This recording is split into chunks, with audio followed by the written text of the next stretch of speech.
With multiple conflicts taking place around the world and the potential for more to start soon, a lot of us are wondering how close we are to a third world war. Some folks even think that we're already in the opening stages of one, and because of that, I wanted to take a look at what's actually going on and give y'all a realistic look at the chances of World War III kicking off in 2026. We're going to cover areas to keep an eye on, events to look out for, and most importantly, go over real things that normal people like us can do to prepare for a major world conflict. Now, when people say World War III, they usually mean something apocalyptic, where major world powers are fighting each other directly and would eventually involve the use of nuclear weapons. It's sort of the nightmare scenario that got a lot of folks into preparedness. Then there's a more broad definition, where a global conflict consists of things like proxy wars, sanctions, cyber attacks, sabotage, and information warfare.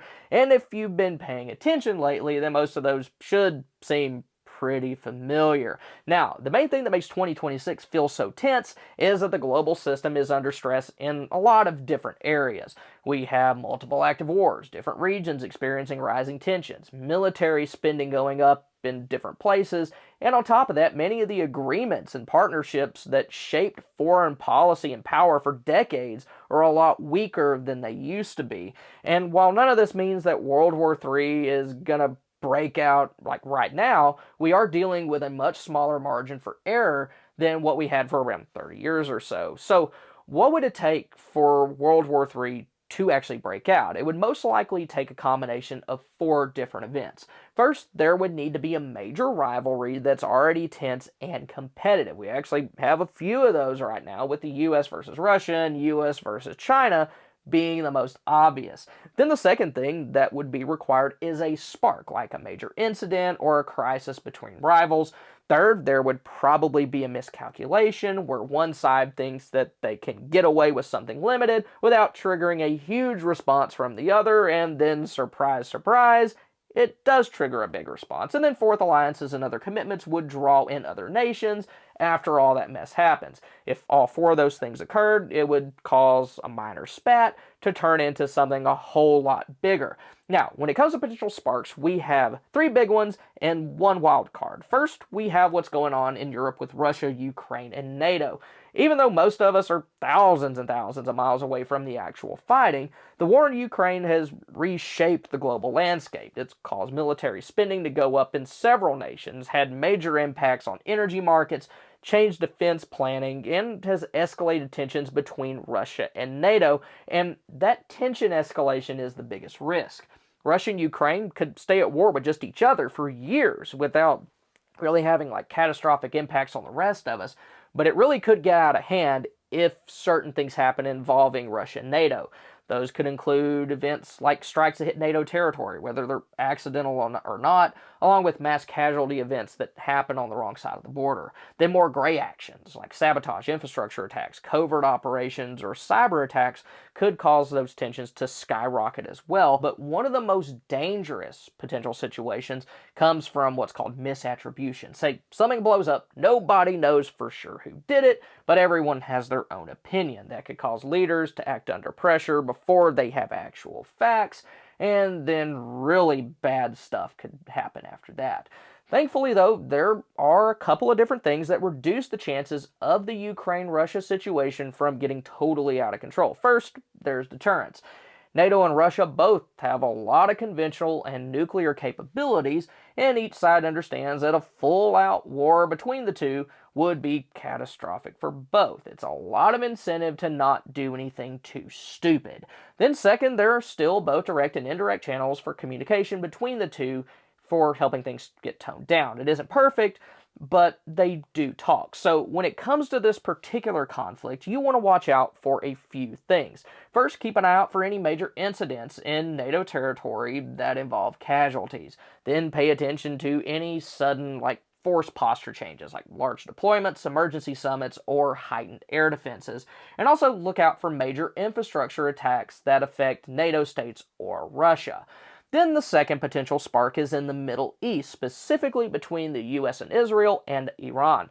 As we all know, that part of the world has a long history of sudden escalations, and many times when things go down, it's a chain reaction. You've got multiple actors, multiple aligned groups, and a lot of fun ways for retaliation to spread. Even if major players don't want a wider war, it is very easy for momentum to build and make standing down a lot harder. On top of that, the Middle East has a significant amount of economic leverage. It has shipping lanes, huge oil supplies, and also choke points. So, like we've seen before over there, if tensions spike, it can be felt worldwide in the form of things like high fuel prices, shipping delays, and supply chain disruptions. But all that being said, uncontrolled regional wars are incredibly expensive, unpredictable, and they're also politically dangerous, so most leaders don't really want them.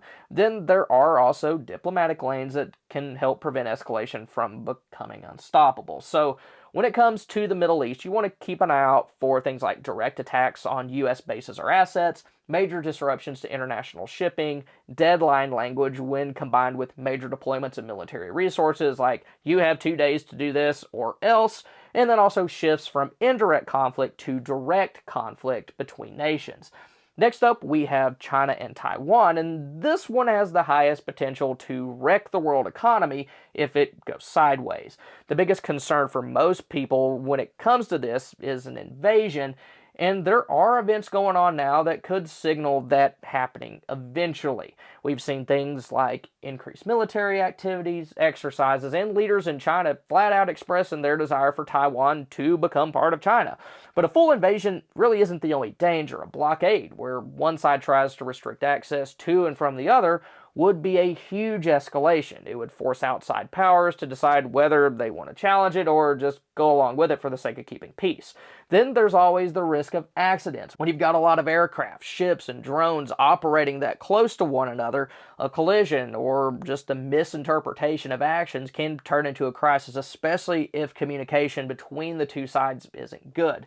Now, one silver lining to this situation that makes it not too likely, at least this year, is the fact that invasions are hard to pull off, especially if they involve moving over a body of water. It's a logistical nightmare, hard to navigate politically, and would have huge economic impacts. From a military standpoint, even though China is making significant improvements to their naval and air capabilities, they really don't have a lot of experience coordinating land, sea, and air assets on a large scale. Most of their military actions over the past few decades have just been like minor border skirmishes. So even if they have the hardware, using it effectively would be a whole other issue entirely. So when it comes to this particular situation, keep an eye out for things like sustained rehearsal patterns for blockades, leaders saying things like, "We are running out of time," since that implies a need for immediate action.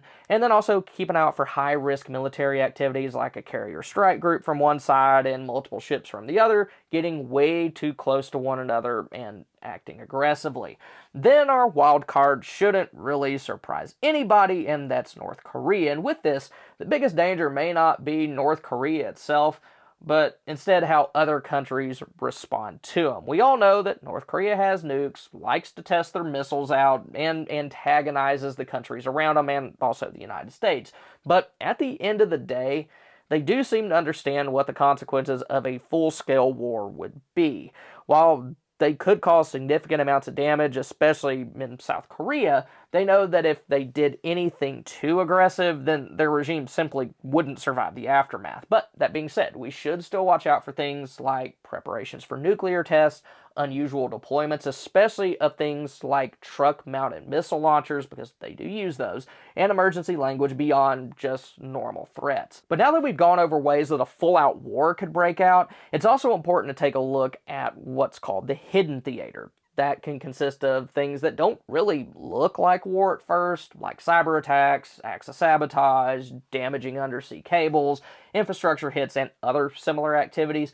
The modern world runs on very fragile systems, things like power grids, fuel distribution, banking networks, and satellites, and because of that, you don't have to invade another country to cause them chaos. You can just do it by messing up the systems that make their modern life possible. This is also where the argument of we're already in early World War III has the most traction, because these types of actions are happening, and they're happening regularly. So with this, you want to keep an eye out for things like major outages that are obviously caused by sabotage from a particular country, cyber events hitting power, fuel, banking, or communication systems, also tit-for-tat seizures at sea, or attacks on critical shipping, and chains of retaliation where it becomes harder and harder for leaders to just either back down or ignore it. Now, with all that being said, are we in the opening stages of World War III? If by that you mean the big apocalyptic major power versus major power situation that evolves in a full-on nuclear war, then no, we're not there yet, and in all likelihood, it won't get to that point this year. But if you mean World War III in the more broad sense, like the world becoming more divided, more militarized, with proxy wars going on, cyber warfare, and economic warfare, then yeah, you could make the case that we're either in it or pretty darn close to it.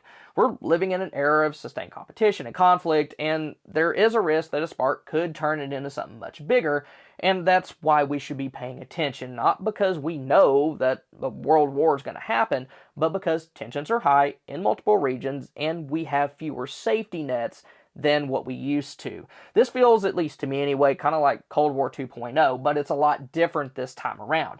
Now, instead of having to worry about one major power, the Soviet Union, now we have Russia and an increasingly powerful China. On top of their military power, those countries are starting to have a lot more economic clout in different areas of the world, and all of that could have big impacts on global power dynamics in the upcoming few years and also decades. Now, most of y'all are probably wondering how all of this would affect you and your loved ones, even if you were far away from the actual fighting. First, there would be price spikes and shortages. There would also be impacts to electronic supplies, medical resources, and food. Practically speaking, we'd see even higher grocery bills than what we're dealing with right now, and then back orders and temporarily unavailable notices would become a lot more common, and price swings on various common items that we use daily would wreak havoc on our household budgets. And none of that would actually need a full-on global conflict. It could just be things like shipping disruptions, sanctions on key resources, or a regional conflict in an area that has vital natural resources that we all use. Then we could see increased instability in the cyber realm and also with our infrastructure. Cyber warfare is attractive to states and groups since it's cheap, easy to deny, and can cause significant issues without doing something like firing missiles. And cyber attacks can go way beyond just email or password hacks. They can hit power distribution systems, fuel pipelines, banking systems, communication networks, and even hospitals too.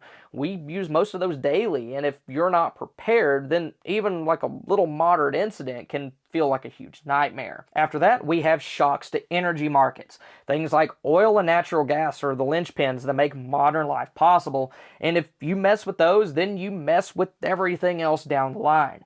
Energy volatility will cause deliveries to slow down, issues at the gas pump, and can have other effects like making homes harder to heat during the winter.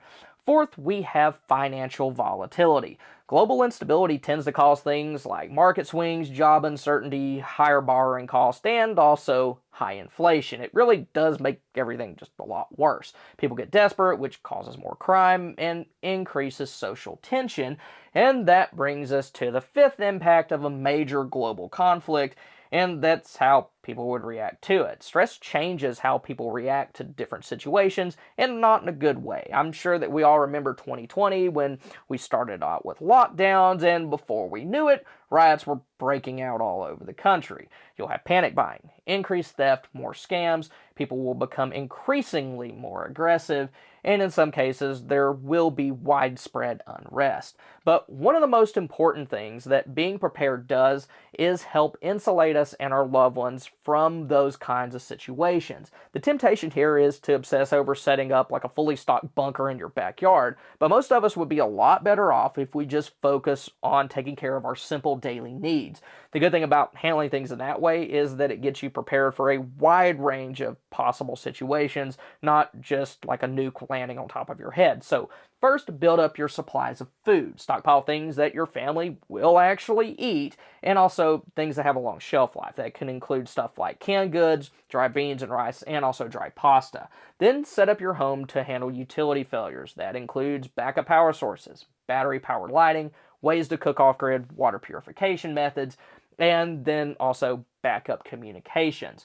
Third, don't count on the internet being up and running. Have cash on hand to make small purchases or trades, along with physical copies of important documents. After that, take steps to ensure that your OPSEC or operational security is intact. Start doing that now by not advertising your preps. Like, your coworkers do not need to know that you have several months of worth of food in the back of your pantry. Keep a low profile now and during the situation itself. Also, take steps to improve your home security. That can include things like reinforcing entry points, adding motion lighting, and other basic deterrents. And finally, keep your plans realistic. Most of us aren't prepping with an unlimited budget, so we really can't do everything. Then other aspects of your personal situation, like where you live, can have a big impact on what you can do and what you can't do. So instead of trying to set yourself up to survive for decades in some sort of Mad Max apocalyptic wasteland, just focus on trying to ride out disruptions the best that you can. So at the end of the day, even though things look bad and have been trending that way for a while, we probably do still have at least some time before World War III breaks out in a really big way. But that being said, there are plenty of other ways that global tensions can have major impacts on our day-to-day lives, and we need to do what we can to insulate ourselves and our loved ones from those. Now, if you want to see 8 preps that'll help you protect yourself and your loved ones during riots and other types of unrest, then click here. Or if you want to see the best foods to stockpile that last pretty much forever, then click here. Thank y'all for stopping by. Y'all have a good one.